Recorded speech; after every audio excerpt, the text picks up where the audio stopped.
जय हिंद आप सभी को। तो चलिए आज की क्लास की शुरुआत करते हैं।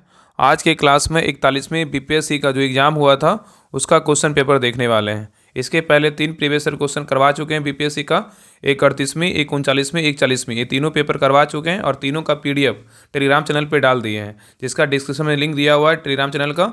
उस पर लिंक पे क्लिक करके सभी लोग ज्वाइन कर लीजिए, वहाँ पे आपको तीनों सेट का पीडीएफ मिल जाएगा। और जैसे ही पूरा 39वीं से लेकर 69वीं तक पूरा खत्म होगा, वैसे ही जो है ना आपका एक क्लास में सारा मैराथन करवा देंगे, जैसे बिहार द्रोह करवाए थे वैसे ही पूरा एक साथ जो है ना पूरा पीडीएफ डाल देंगे। और आपको लगता है कि नहीं पीडीएफ हमको पहले चाहिए, तो आप लोग जो है ना बिहार द्रोह का जो बैच 2 स्टार्ट हुआ है आप सभी लोग ज्वाइन कर लीजिए, वहाँ पे आपको प्रॉपरली तरीके से सारा पीडीएफ आपको मिल जाएगा। तो इसलिए बार बार बोलते हैं कि उस बैच को ज्वाइन कर लीजिएगा, तो जो भी यूट्यूब पे क्लास आएगा उसका सारा पीडीएफ जो है ना आपको पहले प्रोवाइड करवा दिया जाता है, इसलिए सभी लोग ज्वाइन कर लीजिए।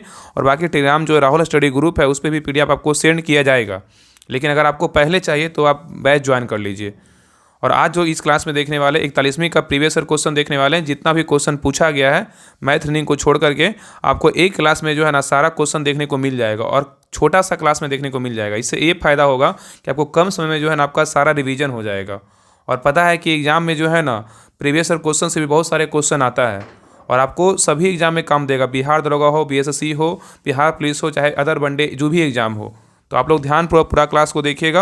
और आपसे रिक्वेस्ट है कि जल्दी से जल्दी जो है ना राहुल स्टडी जो ग्रुप है, जो आप जिस पे क्लास देख रहे हैं, अपना परिवार जो है हम सबों का परिवार है, इसको जो है ना जल्दी से जल्दी 10 सब्सक्राइबर पूरा कीजिए। जल्दी जो है ना 10,000 का फैमिली पूरा होगा तो एक जो है ना कुछ और अच्छा करने वाले हैं, तो सब मिलकर करेंगे। तो आप सभी लोग क्लास को जो है ना सभी ग्रुप में शेयर कीजिए और क्लास अच्छा लगे तो लाइक ज़रूर कीजिए। तो चलिए स्टार्ट करते हैं 39वीं का 39वीं नहीं 41वीं का प्रीवियस ईयर क्वेश्चन है। देखिए 41वीं का जो है ना एग्ज़ाम हुआ था बीपीएससी का पीटी का है, क्या है तो 6/10/1996 का एग्ज़ाम हुआ था। तो इस क्लास में जो है ना 41वीं का पूरा क्वेश्चन देखने वाले हैं, तो ध्यानपूर्वक पूरा क्लास को जरूर देखिएगा। देखिए पहला क्वेश्चन कह रहा है कि भारत में, ध्यानपूर्वक क्वेश्चन को देखिएगा और सोचिएगा कि हाँ कौन सा क्वेश्चन जो है ना हम कर पा रहे थे और कौन सा क्वेश्चन हमको नहीं आ रहा था, क्योंकि प्रीवियस ईयर क्वेश्चन जो है ना देखना बहुत ज़रूरी होता है। तो कह रहा है पहला क्वेश्चन कह रहा है कि भारत में चेरापूंजी, भारत में जो है ना चेरापूंजी बोल रहा है कहाँ अवस्थित है, तो मेघालय में है। कहाँ स्थित है? मेघालय में, याद रखिएगा। तो भारत में चेरापूंजी कहाँ अवस्थित है? मेघालय में। नेक्स्ट कह रहा है कि विदर्भ, विदर्भ के बारे में कह रहा है, विदर्भ एक प्रादेशिक नाम है भारत में, यह किसका अंग है? तो किसका है? महाराष्ट्र का है। किसका है? महाराष्ट्र का, याद रखिएगा, ठीक है। नेक्स्ट है भारत में कौन सी फसल सर्वाधिक जो है ना क्षेत्र में बोई जाती है? तो चावल। कौन सा फसल है? चावल। तो कह रहा है कि भारत में कौन सी फसल जो है सर्वाधिक क्षेत्र में बोई जाती है? तो कौन सा फसल है? चावल है, याद रखिएगा। नेक्स्ट है भारत में सर्वाधिक पटसन जो है ना पटसन उत्पादक राज्य कौन सा है? तो पश्चिम बंगाल है। कौन सा है? पश्चिम बंगाल। तो कह रहा है कि भारत में सर्वाधिक पटसन उत्पादक राज्य कौन सा है? तो पश्चिम बंगाल है। नेक्स्ट है भद्रावती, भद्रावती इस्पात केंद्र कहाँ स्थित है? तो भद्रावती नदी पे है। कहाँ स्थित है? भद्रावती नदी पे स्थित है। और याद रखिएगा कि अगर यहाँ क्वेश्चन पूछेगा कि भद्रावती जो है ना इस्पात केंद्र कहाँ, मतलब किस राज्य में स्थित है, तो कर्नाटक में है। कहाँ स्थित है? कर्नाटक में भद्रावती नदी पे स्थित है। नेक्स्ट कह रहा है कि गंगा के मैदान, कह रहा गंगा के मैदान की पुरानी कछाड़ी मिट्टी क्या कहलाती है? तो बांगर कहलाता है। क्या क्या क्या कहलाता है? बांगर। पुरानी को बांगर बोलते हैं, नई को खादर कहते हैं। और ये दोनों क्वेश्चन जो है ना 1275 का एग्जाम पीटी का हुआ था, उसमें फर्स्ट शिफ्ट सेकेंड शिफ्ट में दोनों क्वेश्चन पूछा हुआ है, और आप ये एग्जाम दिए होंगे तो आपको पता होगा, इसलिए सब क्वेश्चन बार बार रिपीट करता है। नेक्स्ट कह रहा है कि भारत के अतिरिक्त कहाँ पर्वतीय पर्वत निर्मित हुए हैं? कहाँ हुआ? तो पेलियोजोइक महाकल्प में हुआ। कहाँ हुआ? पेलियोजोइक महाकल्प में हुआ है। नेक्स्ट है कह रहा है कपास उद्योग जिन कच्चे मालों पर आश्रित है वे क्या है? तो भारहास क्या है? मूलक है। तो कह रहा है कपास उद्योग जिन कच्चे मालों पर आश्रित है वे क्या है? तो भारहास मूलक है। नेक्स्ट कह रहा है कि विश्व का बृहत्तम डेल्टा किसके द्वारा जो है ना निर्मित होता है? तो गंगा ब्रह्मपुत्रा के द्वारा। तो कह रहा है विश्व का बृहत्तम डेल्टा किसके द्वारा निर्मित होता है, या तो किनके द्वारा निर्मित होता है? तो गंगा ब्रह्मपुत्रा के द्वारा होता है। नेक्स्ट कह रहा है कि विश्व का सर्वाधिक लंबी पर्वत श्रृंखला कौन सी है? तो एंडीज है। कौन सा? एंडीज है। नेक्स्ट है सौरमंडल का सर्वाधिक गर्म ग्रह कौन सा है? तो शुक्र है। कौन सा है? शुक्र। नेक्स्ट है पृथ्वी को सूर्य की परिक्रमा करने में कितना समय लगता है? तो 365.25 दिन लगता है। तो पृथ्वी को सूर्य की परिक्रमा करने में कितना समय लगता है? 365.25 दिन लगता है। नेक्स्ट क्वेश्चन पे आइए। कह रहा है पृथ्वी पर घने वन अधिकतम जो है ना कहाँ मिलते हैं? तो विषुवत रेखा के पास मिलते हैं। तो कह रहा है पृथ्वी पर घने वन अधिकतम कहाँ मिलते हैं, तो विषुवत रेखा के पास मिलते हैं। नेक्स्ट है, जिस तारामंडल के तारे ध्रुव तारे की ओर संकेत करते हैं वह कौन है, तो क्या है, तो सप्तऋषि है। तो जिस तारामंडल के तारे ध्रुव तारे की ओर संकेत करते हैं वह कौन है, तो सप्तऋषि है। नेक्स्ट पे आइए। नेक्स्ट कह रहा है पृथ्वी की सतह का वह भाग जो पानी से क्या है, ढका है, लगभग कितना है, तो 40 से 50 किलोमीटर है। तो कह रहा है पृथ्वी की सतह का वह भाग जो पानी से ढका है लगभग कितना है, तो 40 से 50 किलोमीटर के बीच है। नेक्स्ट है, पृथ्वी पर मरुभूमि होने की संभावना सबसे अधिक कहाँ रहती है, तो 23 डिग्री अक्षांश के पास। तो पृथ्वी पर मरुभूमि होने की संभावना सबसे अधिक कहाँ रहती है, तो 23 डिग्री अक्षांश के पास। नेक्स्ट है, भारतीय संविधान की 10वीं अनुसूची का संबंध जो है ना किस में है, 10 से 10वीं 10 से दल बदल विरोधी कानून से है, याद रखिएगा। नेक्स्ट है, राष्ट्रपति द्वारा राज्यसभा में कितने व्यक्ति जो है ना मनोनीत किए जाते हैं, तो कितने व्यक्ति, 12 व्यक्ति। कितने व्यक्ति होते हैं, 12 व्यक्ति। नेक्स्ट कह रहा है कि आम चुनावों में मतदान की आयु 21 वर्ष से घटाकर 18 वर्ष कर दी गई, किस संशोधन के द्वारा, तो 61वां संविधान संशोधन 1989 के द्वारा। कब, 1989 के द्वारा। कब हुआ था, 1989 में, याद रखिएगा। नेक्स्ट है, संविधान में मंत्रिमंडल जिसको क्या बोलते हैं, कैबिनेट बोलते हैं, शब्द का प्रयोग एक ही बार कहाँ हुआ था, तो अनुच्छेद 352 के 3 में हुआ था। तो बहुत ही अच्छा क्वेश्चन है। कह रहा है संविधान में मंत्रिमंडल मतलब कैबिनेट शब्द का प्रयोग एक ही बार कहाँ हुआ था, तो अनुच्छेद 352 के 3 में किया गया था। नेक्स्ट कह रहा है कि भारतीय संविधान के अनुसार राज्यों की विधायिका में कौन सम्मिलित है, तो राज्यपाल सम्मिलित है, विधानसभा और विधान परिषद जहाँ इसका क्या है, अस्तित्व है, मतलब जहाँ इसका अस्तित्व है। तो कह रहा है कि भारतीय संविधान के अनुसार राज्यों की विधायिका में कौन सम्मिलित होता है, तो राज्यपाल, विधानसभा और विधान परिषद शामिल होता है। नेक्स्ट है, संघीय मंत्रिपरिषद के मंत्री किसके प्रति उत्तरदायी होते हैं, तो केवल लोकसभा के प्रति होते हैं। नेक्स्ट है, मौलिक कर्तव्यों को किसके द्वारा निर्धारित किया गया है, तो 42वां संविधान संशोधन के द्वारा। ये कब हुआ था, 1976 में हुआ था। कब हुआ था, 1976 में, याद रखिएगा, ठीक है। नेक्स्ट क्वेश्चन पे आइए। नेक्स्ट कह रहा है कि भारतीय संविधान को संविधान सभा द्वारा कब अंगीकृत किया गया था, तो 26 नवंबर 1949 को किया गया था। तो कह रहा है कि भारतीय संविधान को संविधान सभा द्वारा जो है ना कब अंगीकार किया गया था, 26 नवंबर 1949 को किया गया था। और इसीलिए जो है ना 26 नवंबर को क्या मनाते हैं, संविधान दिवस मनाते हैं, ठीक है। नेक्स्ट कह रहा है कि भारतीय संविधान का 73वां संशोधन का क्या प्रावधान करता है, तो पंचायत चुनावों को आदेशात्मक तथा लोकसभा एवं विधानसभा चुनाव को समकक्ष बनाने का, ठीक है, याद रखिएगा। तो भारतीय संविधान का 73वां संशोधन क्या प्रावधान करता है, तो पंचायत चुनाव को आदेशात्मक तथा लोकसभा एवं विधानसभा चुनावों के समकक्ष बनाने का। नेक्स्ट कह रहा है कि भारत सरकार की आय का सबसे बड़ा स्रोत जो है ना क्या है, उत्पाद कर है। क्या है, उत्पाद कर। तो भारत सरकार की आय का सबसे बड़ा स्रोत क्या है, तो उत्पाद कर है। नेक्स्ट कह रहा है कि भारत में सबसे प्राचीन बृहद स्तरीय उद्योग कौन सा है, तो कपास है। क्या है, कपास। नेक्स्ट है, जीवन बीमा निगम। कह रहा है जीवन बीमा निगम किसका उदाहरण है, तो निवेश बैंक का है। किसका है, निवेश बैंक का है। नेक्स्ट है, किस स्रोत से भारत सबसे अधिक जो है ना विद्युत प्राप्त करता है, किसे करता है, तापीय से करता है। तो कह रहा है किस स्रोत से भारत सबसे अधिक विद्युत प्राप्त करता है, तापीय से। नेक्स्ट है, अंत्योदय कार्यक्रम का उद्देश्य क्या है। कह रहा है कि अंत्योदय जो है ना कार्यक्रम का उद्देश्य क्या है, तो गरीबों में सबसे गरीब की क्या करना, सहायता करना, याद रखिएगा। तो अंत्योदय कार्यक्रम का उद्देश्य क्या है, तो गरीबों में सबसे गरीब की सहायता करना। और अगर यहाँ पूछेगा कि अंत्योदय जो कार्यक्रम था ये कब स्टार्ट हुआ था, तो 25 सितंबर 2014 को जो है अंत्योदय कार्यक्रम की शुरुआत हुआ था, याद रखिएगा। नेक्स्ट कह रहा है कि बिहार में ग्रामीण शहरी जनसंख्या जो है ना का अनुपात क्या है, तो 80:20 है। तो कह रहा है बिहार में ग्रामीण और शहरी जनसंख्या का अनुपात क्या है, तो 80:20 है। नेक्स्ट है, भारत का प्रमुख खाद्य फसल क्या है, तो चावल है। क्या है, चावल। नेक्स्ट है, योजना आयोग नीति आयोग का स्वरूप क्या है, तो परामर्शदात्री संस्था है। क्या है, परामर्शदात्री संस्था है। नेक्स्ट कह रहा है कि भारत की आठवीं पंचवर्षीय योजना की अवधि क्या थी, तो सन 1992 से 97। आठवीं का बोलेगा तो कब से कब तक था, 1992 से 97 था। नेक्स्ट कह रहा है कि भारी पानी क्या होता है, जिसमें जो है ना हाइड्रोजन का स्थान क्या होता है, आइसोटोप ले लेता है, ठीक है। तो भारी पानी क्या होता है, जिसमें हाइड्रोजन का स्थान आइसोटोप ले लेता है।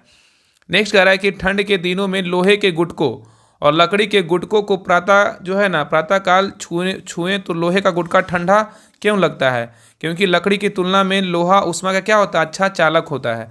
तो ठंड के दिनों में लोहे के गुटकों और लकड़ी के गुटकों को प्रातःकाल तो लोहे का मतलब छुएं, सॉरी प्रातःकाल में छुएं तो लोहे का गुटखा ठंडा क्यों लगता है? क्योंकि लकड़ी की तुलना में लोहा ऊष्मा का क्या होता है? अच्छा चालक होता है। नेक्स्ट है, हवा में जिस गैस की मात्रा सबसे जो है ना अधिक है वह कौन सा है? तो क्या होगा? नाइट्रोजन। क्या है? नाइट्रोजन। तो हवा में जिस गैस की मात्रा सबसे अधिक है वह कौन है? नाइट्रोजन। नेक्स्ट है, सौरमंडल का सबसे बड़ा ग्रह कौन सा है? तो बृहस्पति है। क्या है? बृहस्पति। नेक्स्ट है, सेल्सियस स्केल पर मानव शरीर का समान ताप कितना होता है? तो 37 डिग्री सेल्सियस होता है। अगर फारेनहाइट में बोलेगा तो 98.6 डिग्री फारेनहाइट होता है। नेक्स्ट है, परमाणु नाभिक के प्रमुख अवयव कौन है? तो प्रोटॉन और न्यूट्रॉन है। क्या है? प्रोटॉन और न्यूट्रॉन। तो परमाणु नाभिक के प्रमुख अवयव कौन है? तो प्रोटॉन एवं न्यूट्रॉन। नेक्स्ट है, मच्छर भगाने वाली दवाओं का सक्रिय जो है रसायन, सक्रिय रसायन पूछा है कौन सी है? तो एरिथ्रीन है। क्या है? एरिथ्रीन, याद रखिएगा। तो मच्छर भगाने वाली दवाओं में सक्रिय रसायन कौन सी? एरिथ्रीन है। नेक्स्ट है, 20 वर्ष की आयु में मानव शरीर में हड्डियों की संख्या कितनी होती है? तो लगभग 200 होता है। कितना? लगभग 200 होता है। तो कह रहा है 20 वर्ष की आयु में मानव शरीर में हड्डियों की संख्या लगभग कितनी होती है? लगभग 200। नेक्स्ट है, स्त्रियों की तुलना में पुरुष अधिक गर्भधारणता से पीड़ित हो सकते हैं। क्यों? क्योंकि उनमें केवल क्या होता है? एक्स क्रोमोसोम होता है। क्या होता है? उसमें उनमें जो है ना एक्स क्रोमोसोम होता है। तो कह रहा है स्त्रियों की तुलना में पुरुष अधिक गर्भधारणता से पीड़ित हो सकते हैं। क्यों? क्योंकि उनमें केवल एक्स क्रोमोसोम होती है। नेक्स्ट है, पटना। कह रहा है कि पटना को जो है ना प्रांतीय राजधानी किसने बनाया? तो शेरशाह ने बनाया। कौन बनाया? शेरशाह ने। नेक्स्ट है, झारखंड कैलेस ओवर द ग्रेव्ज के लेखक कौन है? तो विक्टर दास है। कौन है? विक्टर दास। तो झारखंड कैसेल ओवर द ग्रेव्ज के लेखक कौन है? विक्टर दास। नेक्स्ट है, छोटा नागपुर काश्तकारी कानून जो है ना कब पारित हुआ था? सन 1908 में हुआ था। तो छोटा नागपुर काश्तकारी कानून कब पारित हुआ था? सन 1908 में हुआ था। नेक्स्ट है, बिहार में औद्योगिक वित्तीय सहायता प्रदान करने हेतु कौन जो है ना प्रमुख वित्तीय संस्था है? तो क्या है? बिहार राज्य वित्त निगम। तो बिहार में औद्योगिक वित्तीय सहायता प्रदान करने हेतु कौन सा प्रमुख वित्तीय संस्था है? तो बिहार राज्य वित्त निगम है। नेक्स्ट है, 17वीं शताब्दी में बिहार में सोने की खानें जो है ना कहाँ स्थित है? तो पटना में है। तो 17वीं शताब्दी में बिहार में सोने की खानें कहाँ स्थित थी? तो पटना में। नेक्स्ट है, बिहार में गौ हत्या रोकने के लिए गौर छीनी सभाओं की जो स्थापना किस वर्ष हुआ था? तो 1882 में हुआ था। याद रखिएगा। तो बिहार में गौ हत्या रोकने के लिए गौर छीनी सभाओं की स्थापना किस वर्ष हुआ था? 1882 में हुआ था। नेक्स्ट है, किस वर्ष जो है ना उड़ीसा को बिहार से पृथक किया गया, मतलब अलग किया गया? 1936 में। कब किया गया? 1936 में। तो किस वर्ष उड़ीसा को जो है ना बिहार से पृथक हुआ? तो 1936 में। नेक्स्ट है, छोटा नागपुर का जंगल कैसा है? तो पतझर एवं सवाना है। क्या है? पतझर एवं सवाना है। नेक्स्ट है, एपेक। एपेक का पूर्ण रूप क्या होता है? तो एशिया पैसिफिक इकोनॉमिक कोऑपरेशन होता है। तो एपेक का जो पूर्ण रूप क्या होता है? एशिया पैसिफिक इकोनॉमिक कोऑपरेशन होता है। याद रखिएगा। चलिए नेक्स्ट क्वेश्चन पे आइए। नेक्स्ट है, स्वर्णिम त्रिकोण का तात्पर्य क्या है? तो म्यांमार, थाईलैंड और लाओस के मादक पदार्थों का उत्पादन करने वाला क्या है? भौगोलिक क्षेत्र है।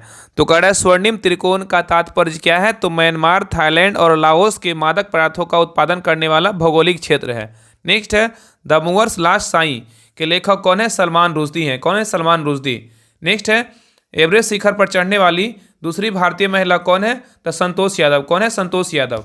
तो एवरेस्ट शिखर पर चढ़ने वाली दूसरी भारतीय महिला कौन है? संतोष यादव। अगर पहली का बात करेगा तो कौन है? बछेंद्री पाल है। याद रखिएगा। नेक्स्ट है, संत कबीर। कह रहा है संत कबीर के सम्मान में मगहर महोत्सव कब प्रारंभ हुआ था? 1990 में। कब हुआ था? 1990 में प्रारंभ हुआ था। तो संत कबीर के समापन में मगहर महोत्सव कब प्रारंभ हुआ था? 1990 ईस्वी में प्रारंभ हुआ था। नेक्स्ट है, मूल अधिकारों का संरक्षक जो है ना कौन है? तो न्यायपालिका होता है। कौन होता है? न्यायपालिका। तो मूल अधिकारों का संरक्षक कौन होता है? न्यायपालिका। नेक्स्ट है, कवि बाणभट्ट कहाँ का निवासी था? तो थानेश्वर का था। कहाँ का? थानेश्वर का। नेक्स्ट है, हुएनसोंग की भारत में यात्रा के समय सूती कपड़ों के उत्पादन के लिए सबसे प्रसिद्ध नगर कौन था? तो मथुरा था। कौन था? मथुरा। और हुएनसोंग जो था हर्षवर्धन काल में आया था और ये 15 वर्षों तक जो है ना भारत में रहा था। याद रखिएगा। नेक्स्ट है, पाटलिपुत्रा में स्थित चंद्रगुप्त महल मुख्यतः किस वस्तु से बनी हुई है? तो लकड़ी का। किसका बना हुआ? लकड़ी का। तो पाटलिपुत्रा में स्थित चंद्रगुप्त महल जो है मुख्यतः किस वस्तु से बनी हुई है? लकड़ी का। नेक्स्ट है, किस इतिहासकार ने शाहजहां के शासनकाल को मुगल काल का स्वर्ण युग कहा था? कौन कहा था? B.S. स्मिथ ने कहा था। तो किस इतिहासकार ने शाहजहां के शासनकाल को मुगल काल का स्वर्ण युग कहा? तो B.S. स्मिथ। नेक्स्ट है, अलाउद्दीन खिलजी के प्रसिद्ध सेनापतियों में किसकी मंगोलों के विरुद्ध लड़ते हुए मृत्यु हुआ था? तो जफर खान। कौन था? जफर खान। तो अलाउद्दीन खिलजी के प्रसिद्ध सेनापतियों में किसकी मंगोलों के विरुद्ध लड़ते हुए मृत्यु हुआ था? तो जफर खान का हुआ था। नेक्स्ट है, ब्रह्म समाज की स्थापना कब हुआ था? तो 1828 में हुआ था। कब हुआ था? 1828 में हुआ था। नेक्स्ट है, कौन आत्मीय सभा के संस्थापक थे? राजा राम मोहन राय थे। कौन थे? राजा राम मोहन राय। नेक्स्ट है, ये करा किसने ऑल इंडिया मुस्लिम लीग, करा किसने ऑल इंडिया मुस्लिम लीग की स्थापना किया था? तो नवाब सलीमुल्लाह खान ने किया था। तो कह रहा है कि किसने ऑल इंडिया मुस्लिम लीग की स्थापना किया था? तो नवाब सलीमुल्लाह जो है ना खान ने किया था, याद रखिएगा। नेक्स्ट है, लॉर्ड ब्लेजली। कह रहा है कि लॉर्ड ब्लेजली की सहायक संधि को स्वीकार करने वाला पहला मराठा सरदार जो था ना, कौन था? तो पेशवा बाजीराव द्वितीय था। कौन था? पेशवा बाजीराव द्वितीय था। तो लॉर्ड ब्लेजली की सहायक संधि को स्वीकार करने वाला पहला मराठा सरदार कौन था? तो पेशवा बाजीराव द्वितीय था। नेक्स्ट है, रंजीत सिंह ने सुप्रसिद्ध कोहिनूर हीरा कहाँ प्राप्त किया था? तो शाहसूजा से किया था। तो रंजीत सिंह ने सुप्रसिद्ध कोहिनूर हीरा कहाँ प्राप्त किया था? शाहसूजा से। नेक्स्ट है, कुतुबुद्दीन ऐबक की राजधानी कहाँ थी? लाहौर। कहाँ था? लाहौर। नेक्स्ट है, 1938 ईस्वी में भारतीय राष्ट्रीय कांग्रेस के अध्यक्ष कौन निर्वाचित हुए थे? सुभाष चंद्र बोस हुए थे। तो 1938 ईस्वी में भारतीय राष्ट्रीय कांग्रेस के अध्यक्ष कौन निर्वाचित हुए थे? सुभाष चंद्र बोस हुए थे। नेक्स्ट है, स्वामी विवेकानंद ने रामकृष्ण मिशन की स्थापना कब हुआ था? कब किया था? तो 1896। यहाँ पे 97 होगा, 1897 में किया था। ठीक है, याद रखिएगा। नेक्स्ट है, रॉलेट एक्ट का भारतीय राष्ट्रीय कांग्रेस ने विरोध क्यों किया? क्योंकि इसका लक्ष्य व्यक्तिगत स्वतंत्रता को सीमित करना था। ठीक है, तो कह रहा है कि रॉलेट एक्ट को भारतीय राष्ट्रीय कांग्रेस ने विरोध क्यों किया था? क्योंकि इसका लक्ष्य व्यक्तिगत स्वतंत्रता को सीमित करना था। नेक्स्ट है, द्वितीय गोलमेज सम्मेलन में जो है ना किस प्रश्न पर असफल रहा? तो सांप्रदायिक प्रतिनिधित्व पर।